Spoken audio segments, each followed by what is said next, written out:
Hello everyone, welcome back to Did It Work? My name's Nina, and today will be the last of the 4 recipe requests from Lexi, the birthday girl.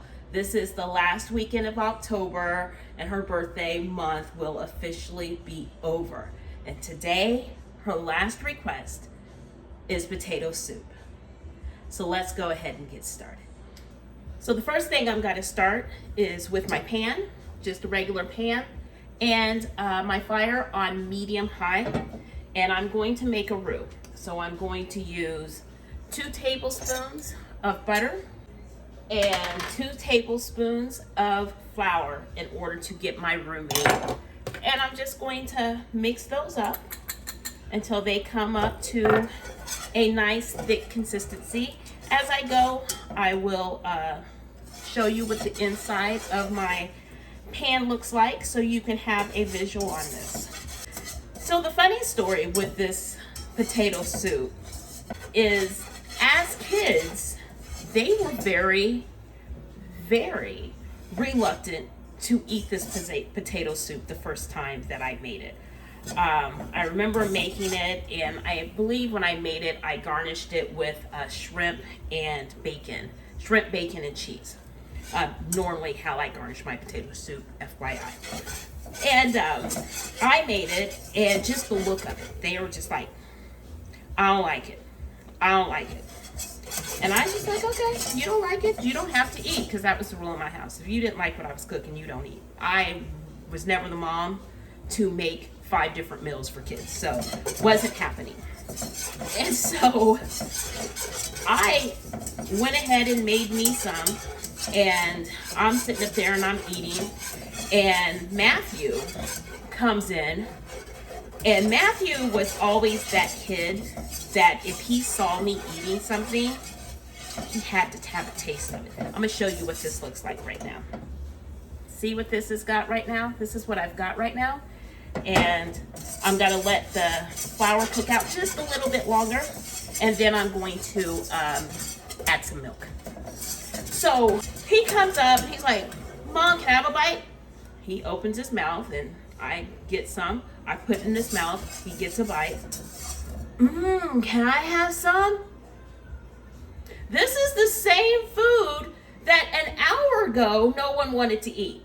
But now, because Matthew was that kid, you know, he was like a baby bird. Anytime he saw Mama eating, he wanted to have some. That now they wanted some. And so I got my son some and got him some shrimp and bacon and cheese to go on with it. And next thing you know it, the other 2 was like, well, I want some. Is it good? Is it good? It's good. I want some. And then all of a sudden, guess what? My kids eat potato soup now, and they love it. Okay, let's go on to the next. I am going to go ahead and start adding my milk, and I'm using 4 cups of whole milk. Now, while you were making that roux, for those of you that want to put onions or peppers in there, you could have diced up some onions and peppers and put them in there when that roux was being made so they can soften up. I just didn't do that. But that is an option for you to do as well. So we're gonna stir this around. I'm gonna turn my fire up to more of a medium high because I want this milk to come to a boil. So I'll be back. Okay, so I know I just told you to let the milk come to a boil. And when I said that, well, after I said it and I was going through this process, I realized I don't want you to do that. This is milk. I do not want you to want it to come to a boil because I don't want you to risk scorching your milk. I want it to come to a somewhat of a simmer where it starts to have little bubbles at the top of it. And when I get mine there, I'm going to let you know what that looks like, okay? I'm not quite there, but I just wanted to come back and correct myself and say, do not allow your milk to come to a boil because I don't want you to scorch it, and you should be stirring this constantly to keep it from burning on the bottom. Okay, I'm gonna show this to you. See that around the sides where it's starting to come to make these little bubbles and stuff? that means it's starting to heat up, and I'm gonna be good with that because I said I don't want to risk scorching my milk. That doesn't taste very good.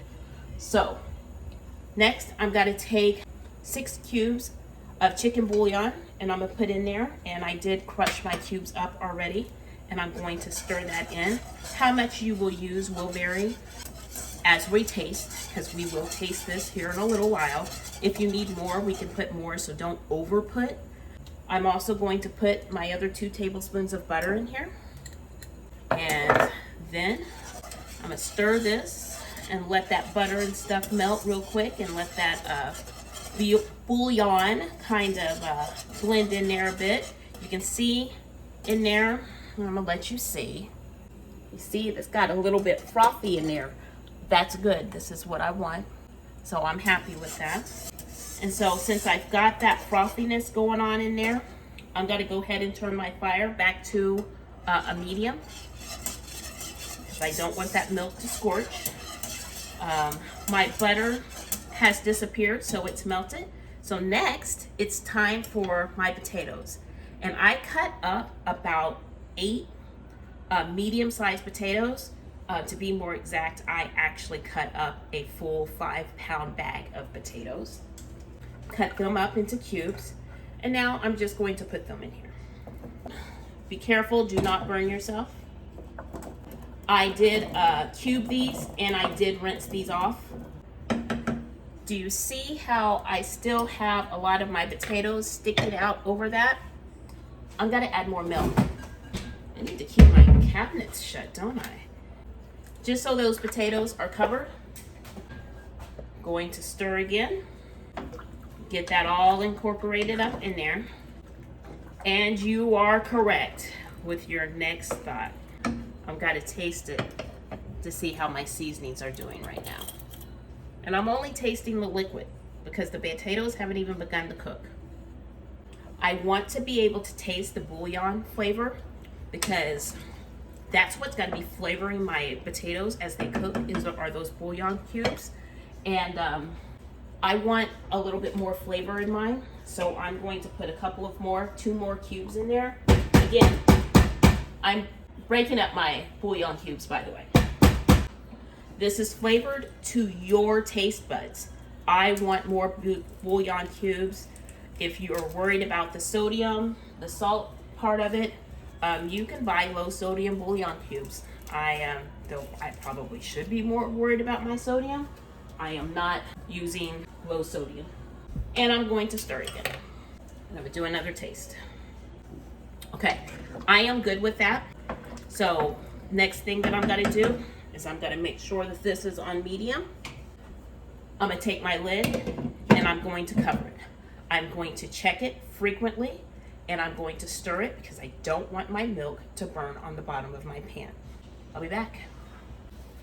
Okay, so it's been about 4 minutes, and so I'm coming back over here and I'm stirring again. I don't feel anything sticking on the bottom of mine, which is a good thing. I'm gonna put the lid back on, and I'll see you in a few more minutes again. It has been about 3 more minutes, and I'm stirring again. Okay, so it has now been 10 minutes. And you can see kind of what I have here. The potatoes are not done. And I'm going to show you how I know this. So I can always do the fork test. Take a fork. If a fork easily goes in it, it's done. That took pressure. So they're not done. But I didn't want them done. By the way, they were not supposed to be done. So giving these a quick stir, making sure nothing's sticking on the bottom. Then it is my secret ingredient that when my children found out I put this in there, I know one of them, don't know which one it was like, Mom, why do you want to go and run a good thing? This is a 1-pound bag of frozen cauliflower florets. For the parents whose kids do not eat cauliflower or hate their vegetables, do not tell them it's in there. My youngest was 11 years old or so, I'm not for sure, before they found out that I put cauliflower in there. And it was because by this time they had been eating this for years. Why hide it? Why hide it now? You're gonna now, after eating it for 5-6 years, decide, oh, I don't like this. And it was a lot more than 5-6 years, but now you're gonna decide, no, I don't like this. I didn't care. I stopped hiding it because yes, I was that parent that my kids would tell you, swear up and down, I don't eat cauliflower, I don't eat cauliflower. Who am I gonna tell them anything otherwise? They tore this, and still to this day, now when they make it as adults, they put it in here. Now that I have the last of my ingredients in here, I'm gonna work on some more seasoning before I start the very last step of it. I am putting onion powder in here because I did not put any onions in here, and that was a choice. I did not want to put onions in here. And I'm also going to put some garlic powder in here, and this is going to be seasoning to taste. And then I'm going to throw some white powder in here. I'm sorry, I'm gonna throw some white pepper in here. And onion powder and garlic powder made me say white powder. White pepper, this is white pepper. I'm going to stir again, and I'm going to let this cook again for another 10 minutes or so. This time I will be letting this cook until the potatoes are soft. But I'm going to check it every 3 minutes or so to stir it and to make sure that my milk still is not burning on the bottom of the pan. And before I let you guys go, I need to get a tasting spoon and taste, since I did all that seasoning again. This tastes really good. I'm not done seasoning yet because I have another step before we do another season. So I'll see you in 3 to 4 minutes. Okay, it's been about 3 or 4 minutes. So I'm back over here. This has got a nice, you can see in there pretty good. It has a nice little rumble to it, boil to it. I'm gonna check my potatoes, see how I'm doing. Oh yeah, they're really starting to get soft. Now that they're really starting to soften down, this is the next step that I'm going to do for my potato soup. I'm gonna take my potato masher and I'm gonna start mashing this stuff together. This is how you hide the cauliflower, because my potato soup, it's not completely smooth, but it does have lumps of potatoes in it. But since cauliflower cooks incredibly faster than potatoes, I'm gonna just go ahead and start mashing some of this up. This is my first mash. I will do another mash on it. And by the time we're done, you're not gonna know the difference between a potato and a cauliflower. And those kids definitely won't know a difference. So parents, don't let the secret out the bag.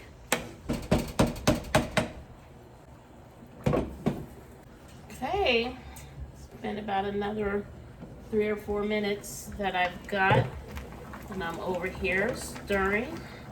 I can clearly tell, you can hear this boil, so I'm gonna turn this fire down because I've got a nice boil right now. It's getting thicker, which is what you want. This is soup, so you're wanting this to get thicker. And I am going to take my potato masher, and I'm gonna mash again. If you guys have an immersion blender, that works as well. I did it this way with my kids for years before I got an immersive blender, and it worked fine. The immersive blender just makes this process go by a lot quicker. Since I know I will be doing this one more time, I'm not going to mash it all the way, and I will do the rest with my immersive blender just to show you how that would work, okay? So I will say, how much you mash this and how much you leave it solid is 100% up to you.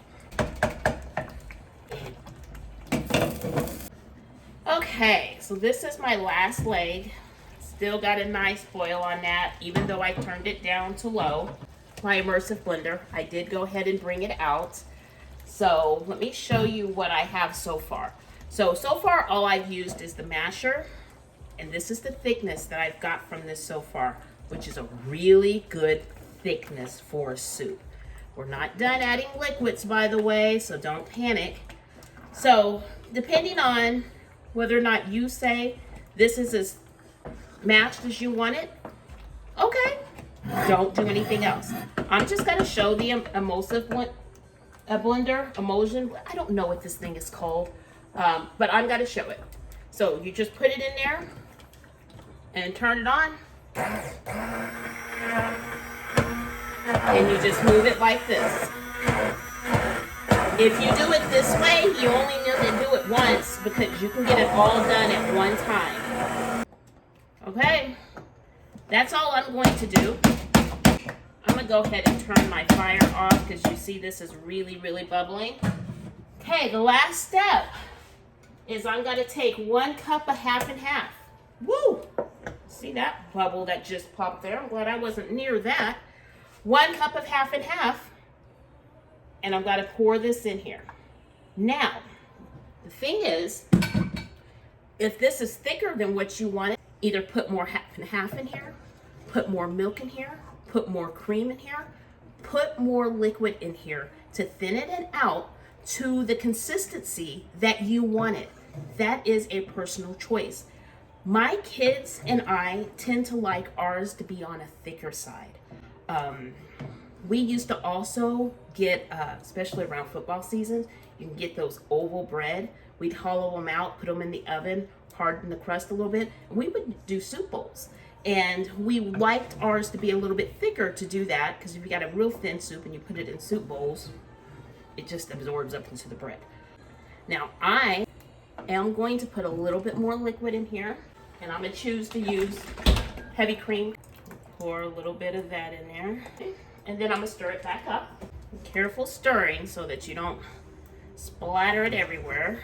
And then the last thing that I'm gonna do before I take this off, I turned my fire out, so I'm gonna turn this back out on, and I'm gonna put it on low. So I'm putting so much cold stuff in here. After I get this milk incorporated in here, I am going to do another taste test and do my final seasoning on here. Now, for this recipe, I only did the potato soup. We made a meal out of this, and we would make sautéed garlic and butter shrimp, and I would make some bacon and some cheddar cheese, and this would be our entire meal. All right, let's taste this. All right, I'm gonna add salt. Put some of that in there. Stir this up again. This looks beautiful. Gosh, this looks beautiful. Okay. Rinsed off my spoon. I'm gonna do another taste for seasoning. It's perfect. I will see you at the tasting table. Okay, welcome to the tasting table. I got a little helping of the potato soup, and you can see the chunks that are in there. I used white pepper, which is why you don't have the black flecks in there, but this is wonderful. I am eating this with no garnishments, no cheese, no parsley, no bacon, no shrimp. It's just potato soup.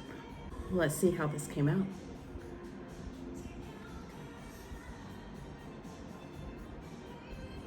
This is wonderful.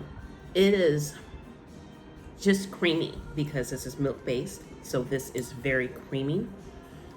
I cooked everything until everything was soft, so there's no texture to it. This is creamy, which is why I put the crispy bacon in there to give that texture, and also the shrimp, because that chew will give this texture as well. So this is wonderful.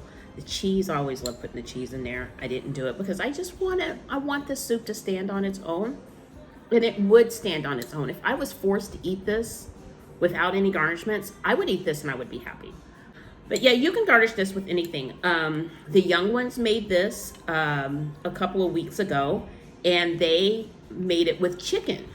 So that was their protein. So this is very versatile and how you want to do it and quick. Everybody knows how quick it is to saute some shrimp up to give you that protein. Very quick. The cheese is protein as well, by the way. FYI, cheese is protein. Bacon, protein. So all of this would work. And again, no one knows there's cauliflower in here. So this is wonderful. This is the potato soup. Happy birthday, Lexi. I hope you enjoyed it. And I hope the next time you make this, I know you've made it before without me, but you'll have this video next time. So as always, everyone, love with your heart, cook with your soul. My name's Nina. Bye.